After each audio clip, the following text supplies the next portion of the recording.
Bonjour à tous, bienvenue si vous nous rejoignez sur France 24. Bienvenue dans cette édition marquée tout d'abord par ce crash.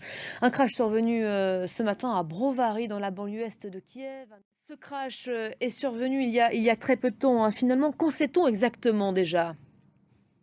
Alors, malheureusement, déjà, le bilan s'élève à 18 morts.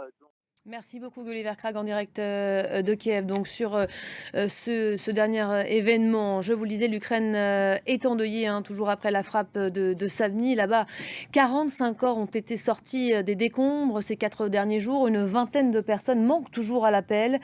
Mais les recherches de survivants sont désormais arrêtées. Les explications en images avec Antoine Mariotti. Et Dnipro l'ont manifesté hier devant les ruines de l'immeuble pulvérisé.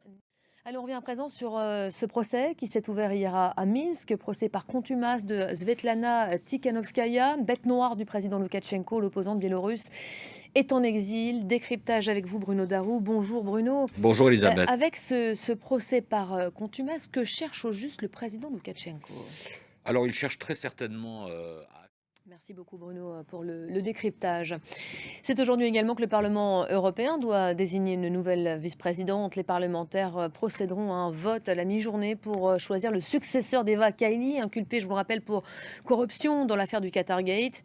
Une affaire qui pourrait bien connaître très prochainement de nouveaux rebondissements. Antoine Mariotti. Il prévoit de donner de la voix, hein, demain. Les opposants au régime des retraites ont rendez-vous dans les rues de France. Grande mobilisation annoncée par les syndicats qui tablent sur le million de participants. Un mouvement prévu pour tenir, s'il le faut, dans la durée. C'est en tout cas ce que souhaite la CGT. Écoutez Philippe Martinez. Et le gouvernement qui ne croyait pas la semaine dernière encore à une mobilisation massive commençait hier à changer de ton. Le ministre des Transports évoquant un jeudi de la galère a appelé d'ores et déjà les Français à rester chez eux, à privilégier le télétravail. Les prévisions de la SNCF et de la RATP ont été dévoilées hier soir. Elles font état effectivement d'importantes perturbations. Le point avec Alexandre Pérou, Justine Veil et Yoann Madec.